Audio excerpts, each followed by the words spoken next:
just seen those beautiful slate mats with the scriptures on. This is Hannah and Tyrone. So this is the couple that have sent the mats to the church, and it just so happens that they have an amazing testimony between them. And we also have dogs barking in the back. Yay! So, how did it happen? How did you get saved? Let's go back to COVID and just talk together. Tell us about yourselves. Well, I got saved in 2017. And I was New Age as well. So very New Age, very spiritualist. I used to love Doris Stokes and all that from when I was younger. And then my mum got cancer for the third time. And this time she got it terminally. And so my dad, this is going to sound really bad. So my dad sold my house and we were being made homeless. And so no one would help us out and all the money was sort of kept. Anyway, so I ended up having to move in with my mum for the last 6 months of her life. And then she died on and anyway, the Friday was the funeral. My dad kicked us out on the Sunday. So we had to go and move into a hostel, basically, with my boys, because I've got two boys, they're 25 and 20.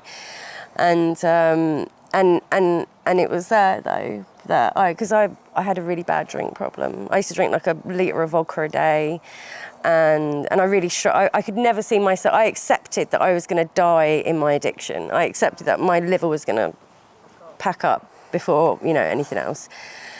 And then I had a dream, basically, and the Lord did come to me. I think, it's a very bold thing to say, but I had a dream, and it just changed my life, really. And I didn't know who this person in the dream was, and I started searching and looking and trying to find out, and I was watching things, and everyone that described the same thing as I saw had seen Jesus, and they were talking about Jesus. And bearing in mind, I went to a Catholic school for 11 years, and I was like, who is Jesus? And I was just like, I had no idea, like anything. He was just this dude on a cross that just sat there, and just, God was very unapproachable to me, and I had no understanding or anything like that. And then, so I had this dream, and then one day I watched a movie about his life, and I think it was in Luke, and then that was it. And then I started coming to church, and because I actually wanted to volunteer, but you need to be affiliated with the church to volunteer. And so I went to the church to go and get my Bible blessed, which obviously I laugh about now. And then I started really learning about fellowship and what it is to be a Christian, because learning about the Bible and knowing about prophecy is very easy. You don't have to deal with people that are difficult, and I think part of the struggle of being in a church is actually learning to put up with each other's differences and challenges, and also when people are on the milk, or if they're on meat, it depends where they're at. But then COVID happened, and I'd been single like 11 years, and quite happily with the Lord as well for like 3 years, completely, you'll hope you edit this out, but but like there was nothing. And then I actually started up this is the bit I'm not proud of, but for some reason I made a profile on Plenty of Fish. And I don't know why. And I had Just Looking for Friends, and I wanted to talk about eschatology and theology, and that's what I was looking for. I didn't have a picture on it, nothing, was it? And then he messaged me, and I looked at his profile, and it said New Age, and I was just like, I cannot even be bothered. I'm done. Yeah, I think I had a gratitude list. I was full blown. And then we started talking, and he was going through all sorts of problems with your family, weren't you? Yeah. Well, it started, I think for me, both of us actually, was 2017. I basically walked out of a job, and that was when things really started changing for you as well. Although our paths hadn't crossed, I'd quit quite a stressful London sort of marketing-based job, and I thought I was really, really successful. And actually, when I got there, I never felt so ill and so hollow. I thought. And it actually sort of unwound me. All the time I was chasing that carrot, I thought it tasted great, and then I had it, and I was like, well, where do I go from here? And it was marriage and a family, and I thought, well, I'm not that kind of man, you know. I'm not even anywhere near the man that I wanted to be, and I kind of unravelled, and I'd kind of worked hard enough that I didn't really need to work, so I spent a good couple of years just descending, really. And you know, they call it insanity, addiction. I think it is, and subsequently a lot of what I've heard, you know, about possession. Well, that was like, you know, I knew what I was experiencing, so no one needed to tell me. And I battled with it, and I took the conventional route. So I did AA and NA for years. I did a stint in rehab. I was getting in ice cold tanks every morning.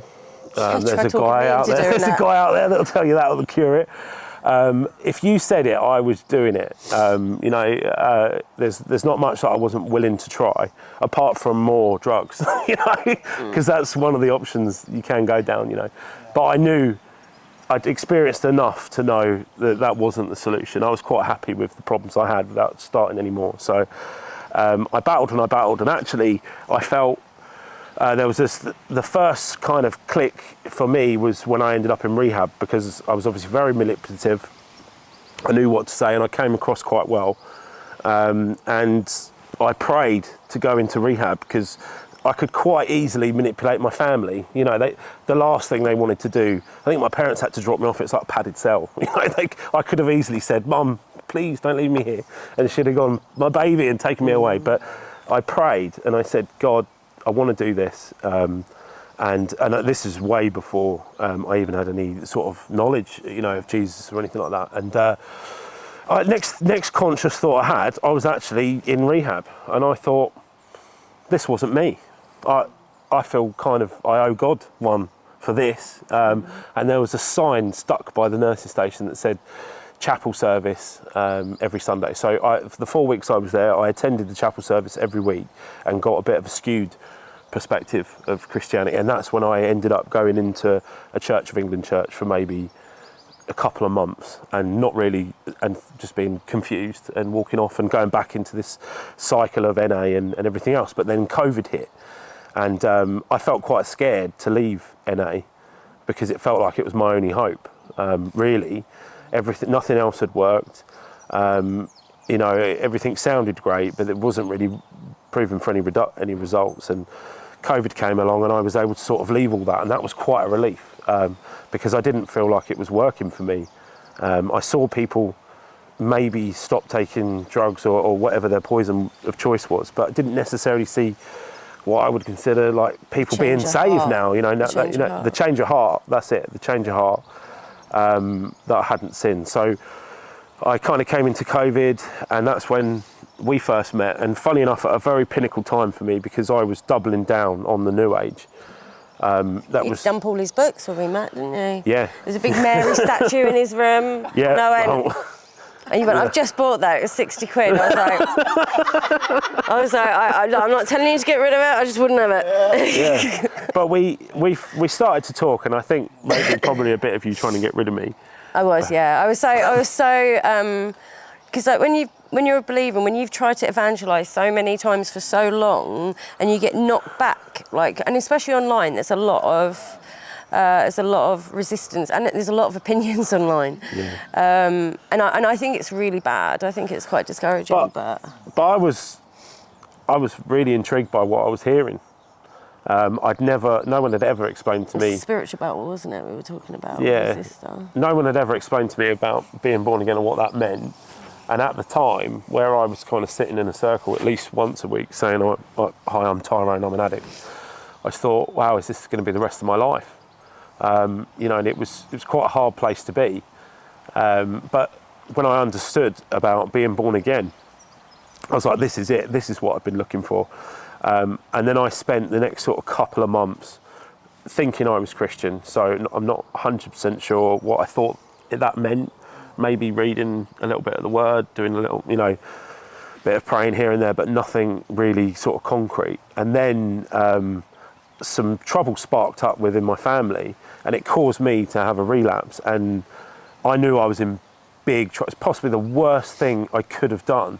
I did. And everyone's attention shone on me because they didn't have any control over the other situation. So it blew up, and I knew I was in trouble. And I had a period of about 3 to 4 weeks. It didn't happen instantly. It's one thing, you know, it was a process of me crying out, you know, going, how have I got here? Please take the wheel. And this went on for a couple of weeks until one night I just started crying out his name. It was very, very late at night. It's tricky because I spent a lot of time searching. Now I would say I was 100% looking for Christ. There is no two ways about it. And there's a lot of moments where I realised he saved me, you know, from being very foolish, you know, and it's hard. But it's such the only way is to be born again. Yeah. The only way to overcome that grief and that guilt, which is crushing, within, I think, like the psychology world, they call it something like maybe a gel net curve, where you go into this cycle of, my life's awful, how do I fix it? But hey, let's do a bypass. Yeah. And, you know, you've got to have faith. It's really so hard. And I genuinely don't know what happened to me. You know, it's far more than what I deserve. That's for sure. But everything leads to Christ. I remember about 2 weeks after that, I could tell you exactly where I was, and I went, this is the biggest scandal ever. You know? How it was under my bed all along. Because when we first met, I went, yeah, I've got a Bible, it's under my bed. I was so surprised. I was so surprised. Yeah, and I just couldn't believe it. I couldn't believe that, you know, when everything started clicking into place, and I humbled myself, and I stopped thinking that I knew it all. You know, things really started to, and I'm still a work in progress. I think we all still are. I do remember though once when I was coming off of quite strong painkillers. Like I used to be on quite strong painkillers. I used to be on everything, but and I remember once I was like, right, that's it. I've got to, and sometimes you've just got to take that leap of faith. And I remember one day I went, right, that's it. I'm not gonna. And I had like crushing headaches, and it got to about 2:00 in the afternoon. I didn't think I could do it. And I just laid down and I went to sleep and I was crying and I woke up and everything had gone. Like the headaches had gone and it was just like it was almost like I had to make that gesture that I was like, you know, I need to, you know, because sometimes you have, you know, carrying your cross is something that is is something that we should be doing every single day in one way or another. And I think it's you know, it's not always a massive thing. Sometimes it's just a small thing. And I think that's just what you learn, isn't it, really, but it is hard. But life, you know, but that's what it, you know, like addiction is chains and you know, Jesus comes along and breaks the chains, but sometimes we cling on to him, you know, sometimes. And I think I was talking to Becca the other day and I said, because I've been holding a bag really hard and my knuckles had got like stuck. And I remember like having to really slowly loosen. And I thought that's what it's like with the chains sometimes. Sometimes we don't let go of the chains straight away. Sometimes we have to slowly but Jesus is patient, you know, he's... So you guys have been at the church there for how long now? I've been there 6 years. And I've been 3. 3 years and 6 years. Yeah. Yeah. And you're pretty involved in the church by the looks of things, aren't you? As much as we can. I'm not really. I'm not as much as I used to. Well, it's because I've got a baby now, so he does take up a bit of time. So what would you say to people that might listen to this video and they might be listening to you and they might be thinking, that's good for you, glad it worked out for you, but it will never work out for me. What would you say to that person? I used to say exactly the same thing. And we talk about a girl that I went to uni with, and there was this really lovely girl that we went to uni with, and I never got on with her because I was a drinker. I'd go out clubbing, I'd go out pubbing, so I had nothing in common with this girl because I later found out she was a born-again Christian. And she actually repelled me, like literally, like I did not want, you know, because when you stand next to the light or when you stand next to something clean, you see how dirty you are, and that's what it was like. So I pushed the whole thing away because it's fear of change, like we were talking the other day. It's people, I think, on some intrinsic level know that once they accept Jesus, their life will never be the same. And I think it's instinctive inside us. That's why people reject it. Yeah. So You know, and I was like it for 39 years. So, you know, I'm patient. I've got 2 boys. We're patient, aren't we? We're like, they get there. Jesus loves them more than I do, and that's what I need to remember. Amen. And actually, that's one thing I would say in my sort of search to try, you know, BC.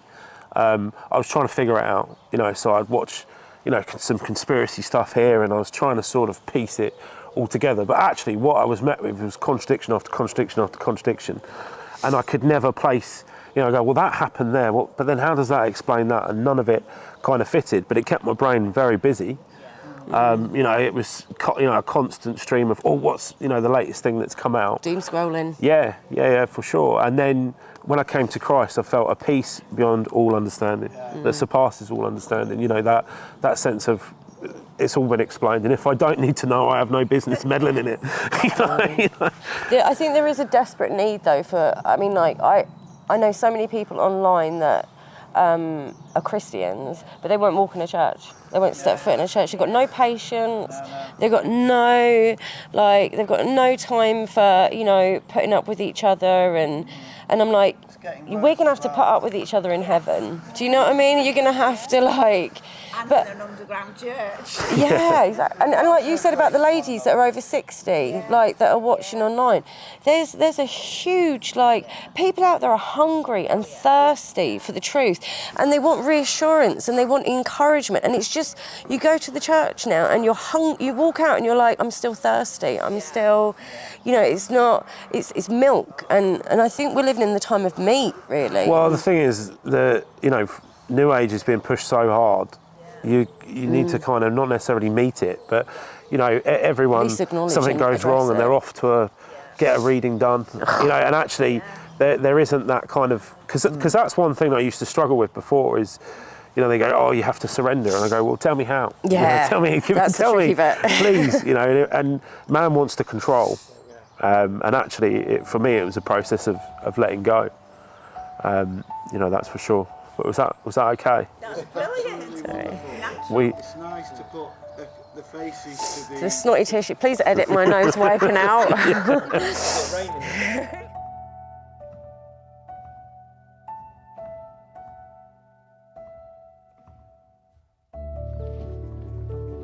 Okay, we're on the South Downs, and had a good time in the church this morning, and we're just having a nice little wander. It's a lovely day, and yep, God is good.